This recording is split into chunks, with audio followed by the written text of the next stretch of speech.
Romanos 10, verso 13. Essa é a leitura da noite.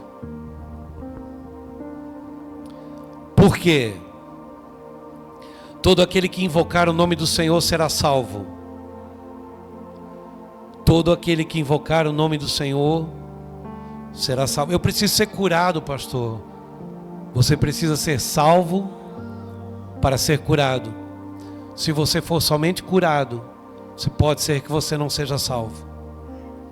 Muita gente que procurou Jesus porque estava com câncer, foi curado do câncer, mas porque não continuou com Cristo, perdeu a salvação. Você precisa escolher se você quer ser salvo ou curado. Eu quero ser as duas coisas. Comece sendo salvo. Deus só pode curar depois que você for salvo. Não há como ser curado e por causa da cura estar sendo salvo. A salvação, ela vem pela confissão e pelo caminhar com Cristo, não pelo problema que eu tenho. Mas escute isso aqui. Como porém invocarão aquele em quem não creram? E como crerão naquele de quem nada ouviram?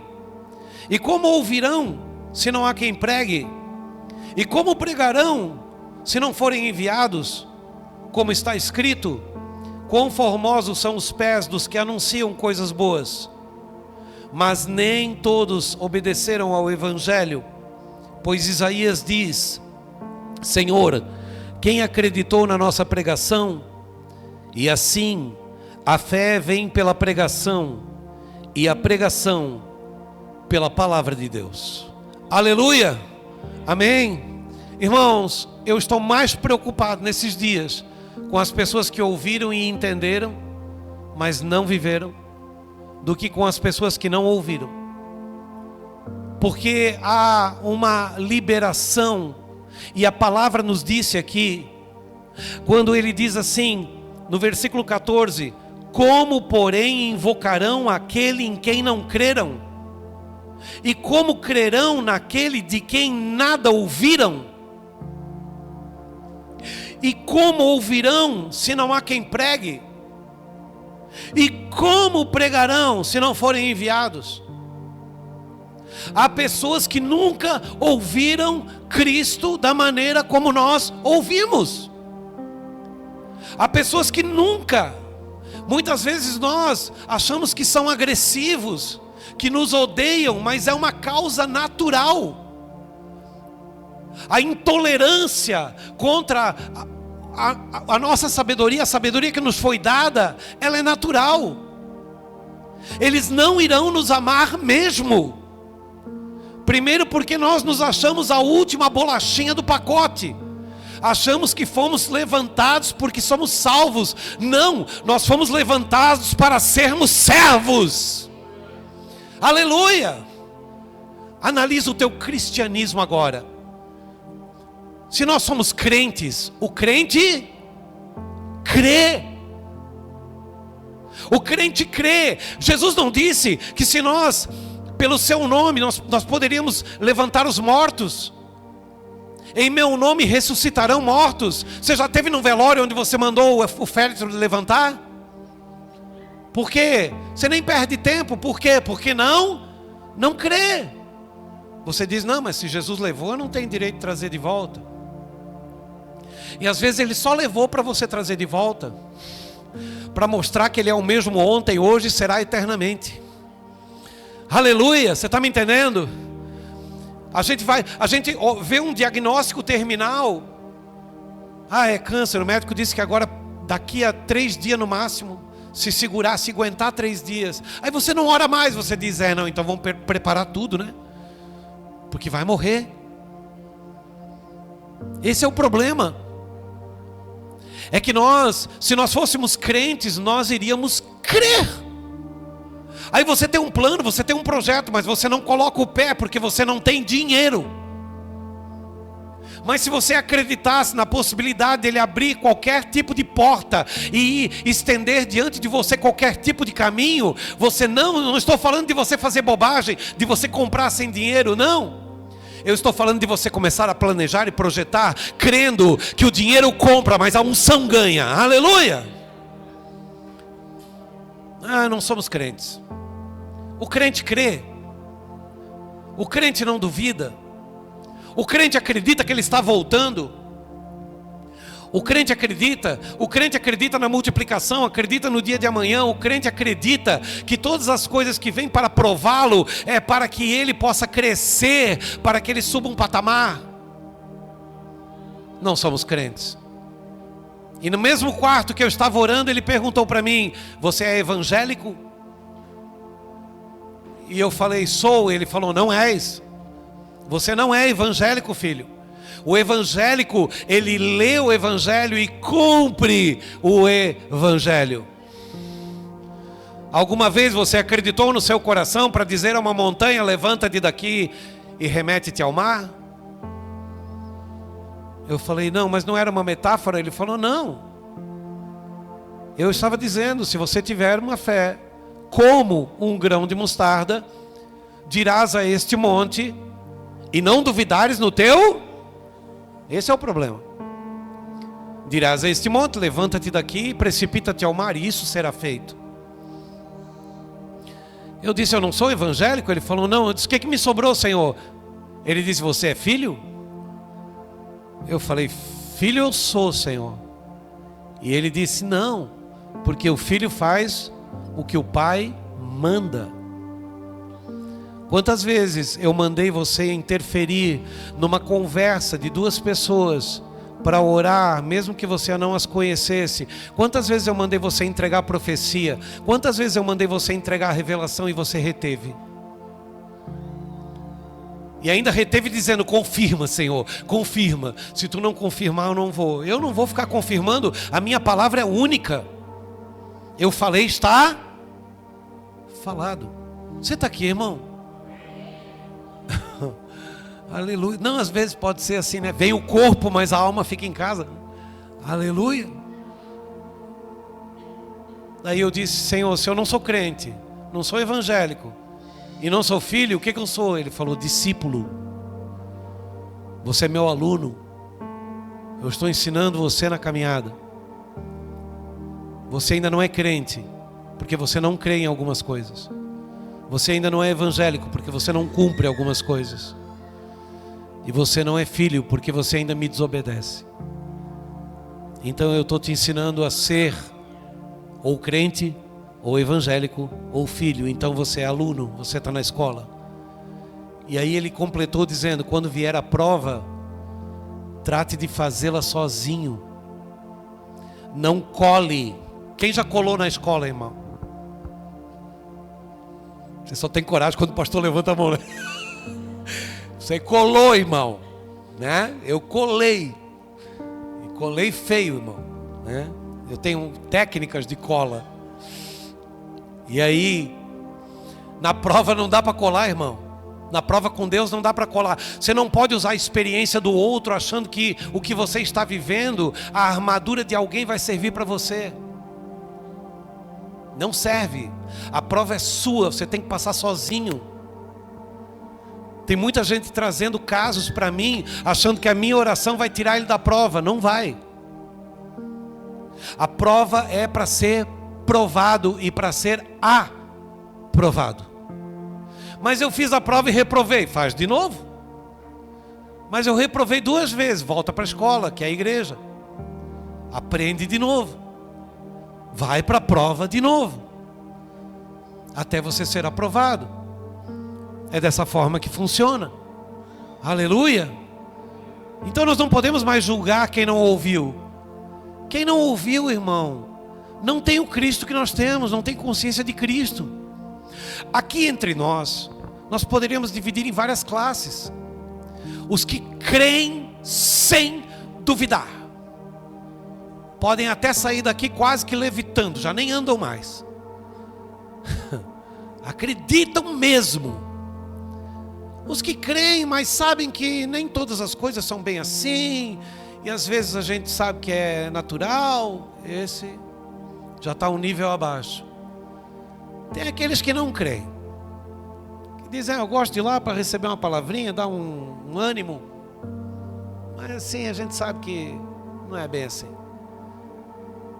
Irmão, A igreja tem aqueles que não querem ouvir, ainda tem aqueles que não querem ouvir. Ontem eu fui numa vigília e um menino, achei lindo. O menino entrou com um texto decorado que a gente conhece da internet. Em João 20 ele era isso, em João 10 ele era aquilo, em João 8 ele era aquilo. E foi bonito, fiquei ouvindo aquilo, dei glória. Mas no final eu sabia que ele queria ouvir alguma coisa. Aí eu passei por ele, ele estava com o relógio, parecia aquele do Faustão, todo dourado, né? Paletó, peito estufado. E quando eu passei por ele, eu dei a mão para ele, os pais do Senhor, ele me deu a mão, eu disse, que palavra, irmão. Ele encheu, eu pensei, ele vai explodir, deixa eu sair de perto, vai estourar esse negócio. Ele deu uma inchada e falou, é mesmo? O senhor gostou? Aleluia. Eu falei, mudou a minha vida. Eu sabia que ele precisava de um ego ali. Irmãos, nós precisamos viver o que nós falamos. Se ele sabe quem era Jesus em cada capítulo, ele deveria ter perdido a soberba. Porque Deus é humilde, Jesus é humilde. Ele foi para a cruz não pensando mais em si, sendo ele o próprio Deus, e não pensando mais de si. Ele quebrou o orgulho e o egoísmo. E hoje nós aprendemos com aquele que é manso e somos tão arrogantes às vezes. O que viemos buscar na igreja? O que realmente queremos? Porque o Espírito Santo não toma mais a igreja? Porque ele não invade o ambiente? Porque ele não pega nós aqui, não nos derruba aqui, não faz uma loucura aqui dentro? Porque em Pentecostes, em Atos 2, todos estavam reunidos no mesmo lugar esperando a mesma coisa, a descida do Espírito Santo. Aleluia! Todos só queriam uma coisa, a descida do Espírito Santo. E quando você está em unidade de pensamento e de sentimento, ele desce sobre nós, aleluia. Hoje ele entra na igreja, ele encontra um quer carro, um quer dinheiro, um quer casamento, um quer se livrar de umas dívidas, outro está com dor aqui, dor ali. Aí ele fica procurando verdadeiros adoradores que o adorem em espírito e em verdade. E ele não consegue mais repousar sobre a igreja. O céu é o meu trono, diz o Senhor, a terra é o estrado dos meus pés. Que lugar preparastes vós para o meu repouso? Ele quer descansar em você. É espiritual, irmãos, aleluia. Você está aqui, né? Aleluia. Então abre Lucas capítulo 4, no versículo 16. Eu vou te fazer lembrar algumas coisas. Não vou te ensinar, vou te fazer lembrar, você já sabe disso. Abra ou ligue, né? Em Lucas 4:16.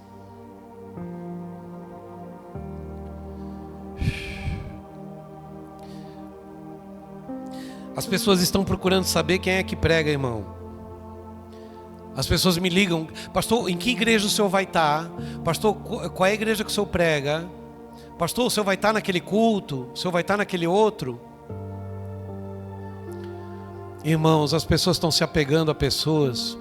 Está tudo errado, irmão. Não é quem está falando, é o que está sendo dito. Para você ver como as pessoas não ouvem o que está sendo dito. Você ouve uma pregação, por que a gente coloca de novo no YouTube? Por que a gente faz corte? Para você ouvir de novo. Porque se você ouvir 2 ou 3 ou 4 ou 6 vezes, daqui a pouco você entende. Quando você entende, você pratica. E quando você pratica, tudo muda. Você está me entendendo, amém? Só que as pessoas não querem ouvir. Aí no outro dia você pergunta assim, e aí ontem, como é que foi? Quando nós acabamos ontem a vigília, uma pessoa veio e disse para mim, que palavra! Eu disse, que pena, irmão, tu não entendeu.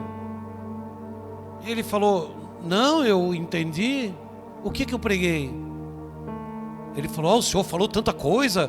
O senhor falou da figueira que tem muita folha e não tem fruto. O senhor falou da... Eu falei, não, eu preguei perdão.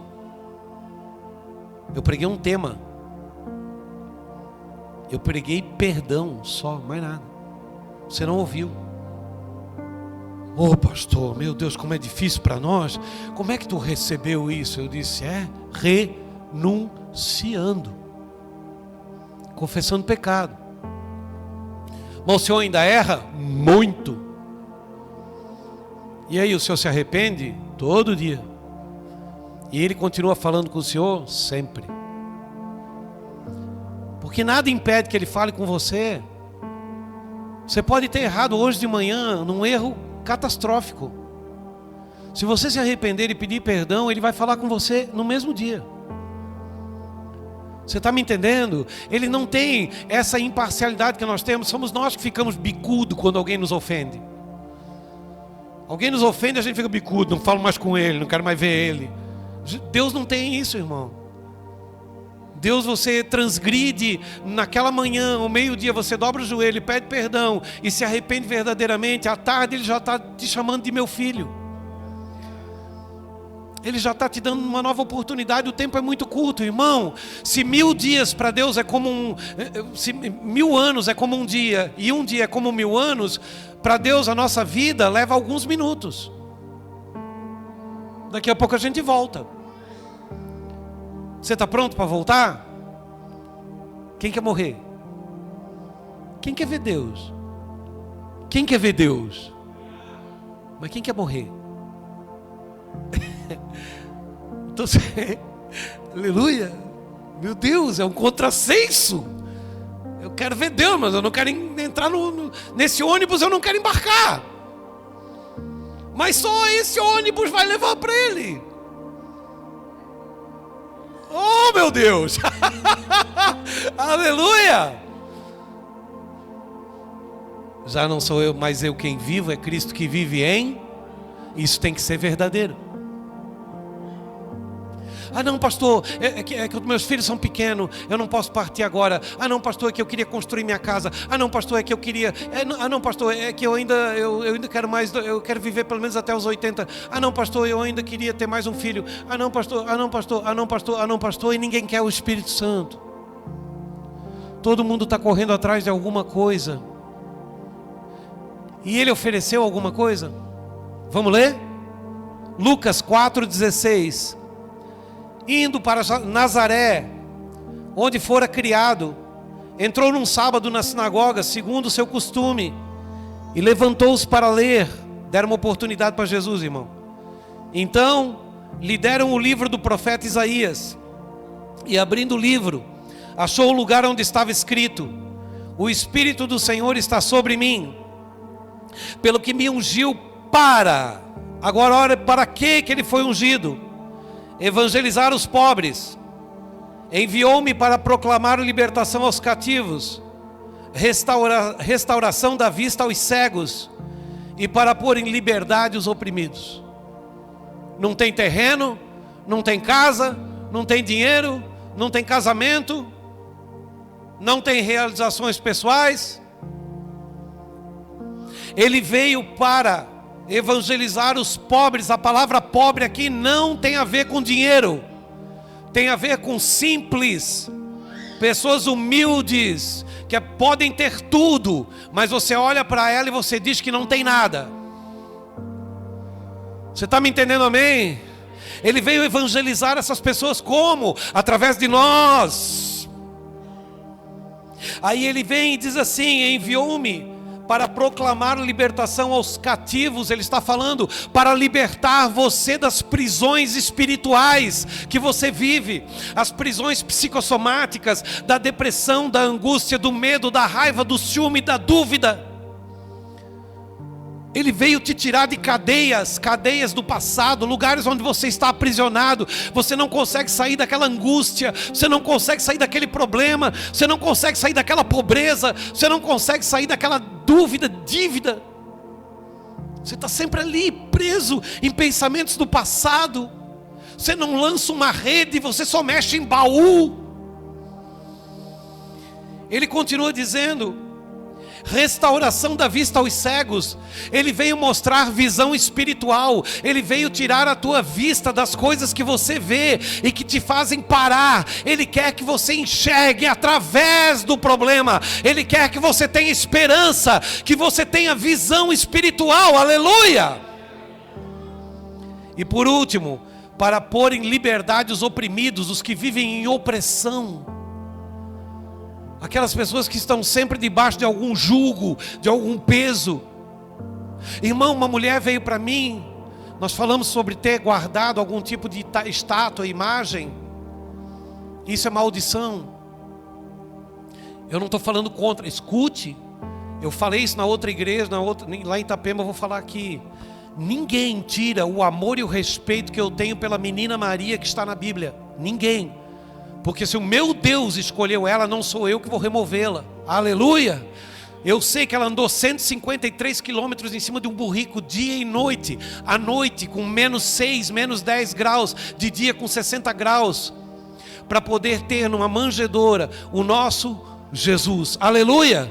Só que na cruz, Jesus disse: mulher, eis aí o teu filho. João, eis aí a tua mãe. E aí acabou a missão dela. Aleluia! Então não é uma estátua que vai fazer eu mudar de ideia. E olha que a minha mãe morreu com uma estátua dentro da mão. Somente por uma questão de honrar a minha mãe, eu poderia ser um adepto de imagens. Mas não. Eu conheço o meu Cristo. E eu digo uma coisa ainda.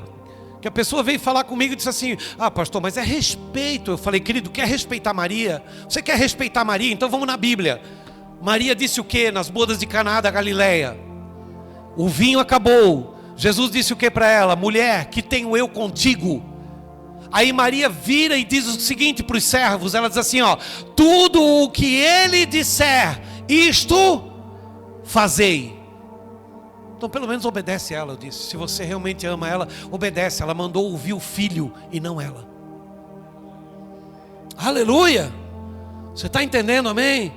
Aí a pessoa veio falar para mim, quando nós estamos falando de pessoas oprimidas, a pessoa veio falar para mim, ele disse: eu tenho uma estátua guardada, pastor, mas eu sou evangélico, eu sou cristão, mas eu tenho uma estátua guardada que eu ganhei da minha avó foi lá para Aparecida do Norte, ela trouxe uma estatuazinha, eu guardo com tanto carinho, com tanto amor.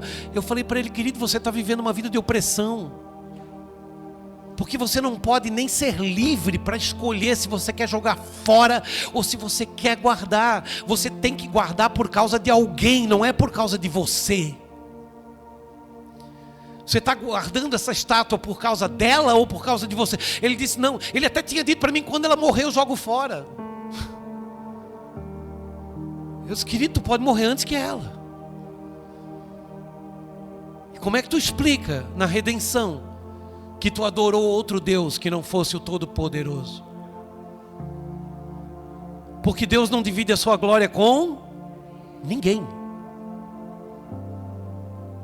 Ele disse: eu tenho que criar coragem, jogar fora. Criar coragem? Opressão, oprimido, preso, trancado, algemado naquilo. Criar coragem para jogar uma estátua fora? Que loucura, gente. E eles ainda chamam a gente de louco. Isso é loucura. Irmão, abre Mateus 6, eu vou terminando. Mateus capítulo 6, é a nossa oração. Mas eu quero trazer para você, Jesus Cristo não ofereceu nada, irmãos. Hoje uma pessoa me convidou para pregar e ela perguntou: quanto eu cobro? Irmão, de graça recebeste, de graça dai. Aleluia! Pelo amor de Deus. Eu falei: querido, jamais eu ia pedir um centavo de você. Eu ainda vou levar minha oferta. Eu ainda vou levar um dinheiro. Isso não existe. Ele falou: não, é que todo mundo cobra, pastor. Eu disse: todo mundo é muita gente. Eu não sou todo mundo. A minha mãe já dizia. Mas todo mundo faz, mãe. Tu não é todo mundo, vem aqui. Pegava na orelha ainda. Aleluia. Então não é todo mundo. Não se cobra. E aquela pessoa disse: o senhor... Uma pessoa me procurou ontem à noite, perguntou se eu prego, pastor João, se eu prego em igreja com pouca gente. Daí eu falei: depende, quantas pessoas? Aí ele falou assim: se o senhor for, eu anuncio, vai dar umas 20 pessoas. Eu falei: Jesus vai estar lá? Vai, pastor. Eu disse: então eu vou. Eu vou só por causa de Jesus. Se for 10, se for 5, não interessa o número, irmão. Um dia Jesus parou para pregar para a sogra de Pedro. Ela estava acamada e com febre. Ele tomou ela pela mão, levantou ela, deu uma pregadinha, curou a febre e ela foi servi-lo. Não precisa de muita gente, irmão. Atrás de uma pessoa sempre tem uma multidão. Você sabe como é que a igreja Semear de Itapema, ela começou dentro da casa de uma família católica. Católica. Eu nunca afrontei nenhum deles. O marido, já vou te contar quem são. Você vai conhecer, alguns de vocês vão conhecer. O marido, quando eu entrava, ele saía. Ele dizia: eu não quero nem ouvir. E ele saía. Pegava o cachorrinho e ia dar um passeio. Aí eu ficava lá pregando 1h30. Quando a gente estava na hora do cafezinho, sempre tinha um cafezinho no final. Aí ele chegava. Mas a mulher dele dizia para mim: ele não gosta de ouvir. Eu não pregava. Aí um dia veio o pai dela. E o pai dela era conhecido, não era aquele católico de missa de domingo, não. Era praticante, era gente que conhece a Bíblia de capa a capa. E o pai dela disse: então tá, eu faço pergunta, tu me responde. Se tu me convencer, eu aceito esse teu Jesus hoje. Eu falei: meu Deus. Ele disse: mas tem que estar na Bíblia. Eu disse: meu Deus, me ajuda, Senhor, me ajuda. Imagina, pergunta. Como é que tu vai achar? Irmão, tudo que ele perguntava eu tinha uma resposta bíblica. Deus me levava para cada capítulo, cada versículo, e era simplesmente não tinha questão. Quando nós terminamos, ele disse: como é que faz para receber teu Jesus? Sabe quem era esse homem? O pai da pastora Cimere. Sabe quem era a mulher que me recebia? A pastora Cimere com as suas 2 filhas. Sabe quem era o homem que ia embora, que não queria me ouvir? O pastor Cláudio, que hoje são os coordenadores da igreja Semear de Itapema. Aleluia!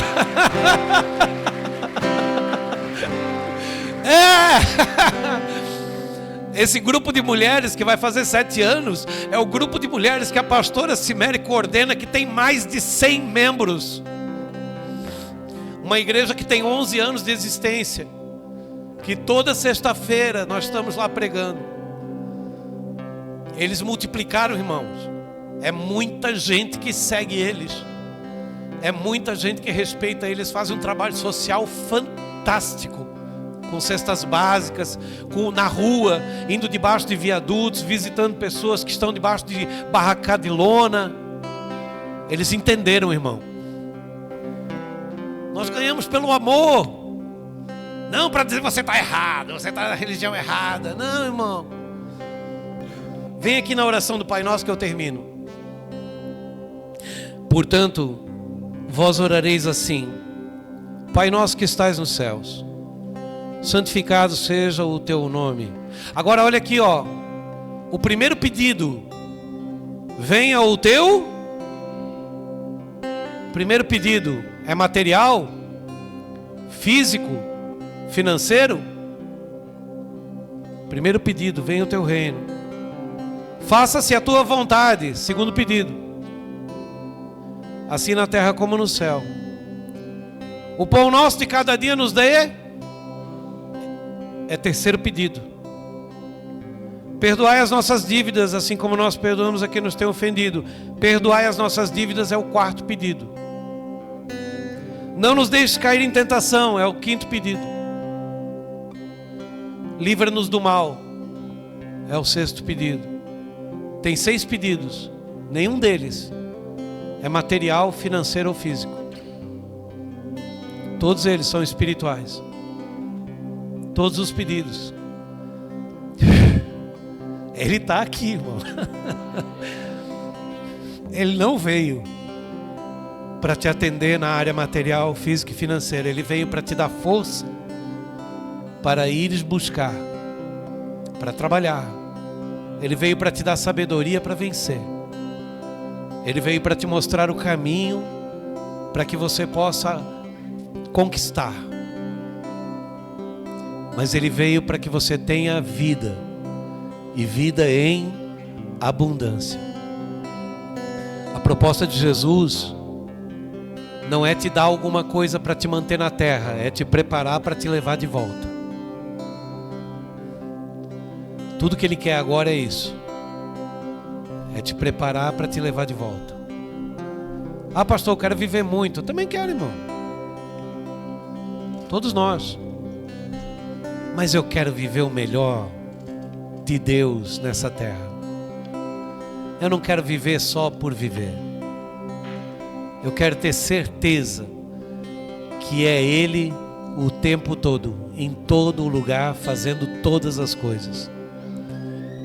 É uma entrega. É uma entrega, tem que haver. E não adianta jejuar se você ainda odeia alguém. Não adianta entrar em jejum se você ainda tem algo contra alguém. Não adianta orar 1 hora se você não tem a capacidade de perdoar. Não vai ser nem ouvido isso. Ah, eu vou fazer uma oferta e Deus vai enxergar a minha vida. Se te lembrares que o teu irmão tem algo contra ti, vai e faz a tua oferta. Vai primeiro reconciliar-te com teu irmão, depois vem e faz a tua oferta. Nem a tua oferta ele recebe. Irmão, ontem quando eu pregava algumas coisas que eu estou pregando aqui, foi falado muito mais sobre perdão. Irmão, as pessoas naquela vigília são todas pessoas de áreas pentecostais que nunca ouviram. E quando eu falava, as pessoas davam um soco no ar. Alguns choravam, alguns olhavam assustados, dizendo: meu Deus, o que é isso? Meu Deus, o que é isso?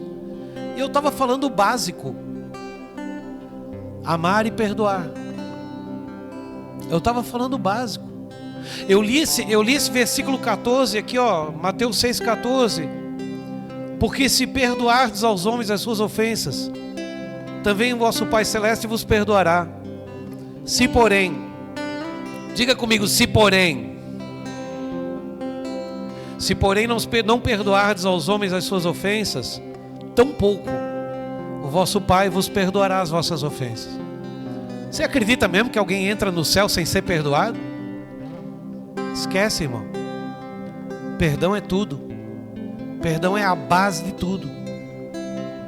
Perdão é tudo, tudo, tudo. Mas tem gente que não vai te perdoar, não. E aí, pastor? É você que tem que perdoar. Esquece o que eles... Não precisa dar recíproca. Se eles não te perdoarem, fica tranquilo. Você fez a sua parte. E não adianta dizer me perdoa se você não está com o coração limpo. Vão ser só palavras. Tem que ser um perdão que saia do teu coração. Perdão que muitas vezes faz chorar. Perdão que machuca. Aquele perdão assim de: meu Deus, o que foi que eu te fiz? Eu falei de ti. Meu Deus, eu falei mal de você. Meu Deus, eu te julguei. Eu não podia ter feito isso. Foi isso que me converteu. Foi isso que me curou. E é isso que eu carrego. Você recebe essa palavra, amém? Vamos aplaudir Jesus?